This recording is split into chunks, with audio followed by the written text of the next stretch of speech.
Le 23 septembre, Lina a disparu. La jeune femme de 15 ans s'est évaporée. Et la dernière fois qu'elle a été vue, c'était sur le chemin qui l'amenait à la gare de Saint-Blaise-la-Roche. Voilà qu'on apprend qu'une caméra idéalement placée aurait pu aider l'enquête si son propriétaire n'avait pas pris une lourde décision. Cela fait plus d'un mois que la jeune Lina, âgée de 15 ans, a disparu alors qu'elle devait retrouver son petit ami Tao à Strasbourg pour une virée shopping. Pour ce faire, elle se rendait à pied à la gare de Saint-Blaise-la-Roche, via un chemin qui se trouvait le long d'une route d'une longueur de 3 km. Aperçue visiblement dans une voiture, une Clio qui se dirigeait à contresens de la gare, Lina aurait fait un coucou à un monsieur qu'elle connaissait. Cette mystérieuse voiture qui a tant fait parler, a été filmée dans la zone et le créneau horaire fatidique. L'enquête est désormais ouverte pour enlèvement et séquestration. Un geste terrible. Ce que l'on sait, si est que Lina s'est volatilisée sur une portion de 900 mètres, en pleine campagne comme le disent nos confrères du Parisien.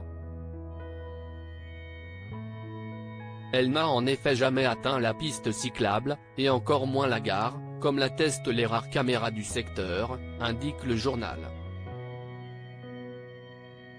Et aussi incroyable que cela puisse paraître, une caméra qui aurait pu faire énormément avancer l'enquête n'a permis de rien récolter. La raison ?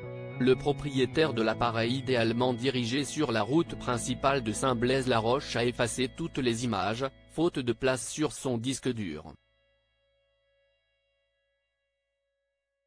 Un geste terrible réalisé avant que la disparition de Lina soit rapportée.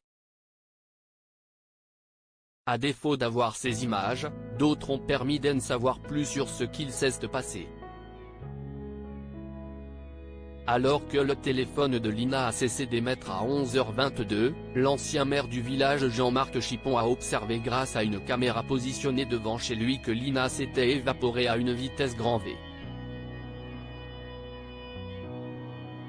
Je ne suis en fait resté qu'une minute chez moi.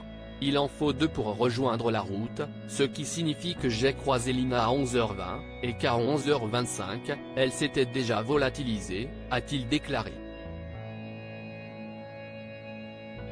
D'autres images de vidéosurveillance devaient être analysées, du moins si les propriétaires sont d'accord.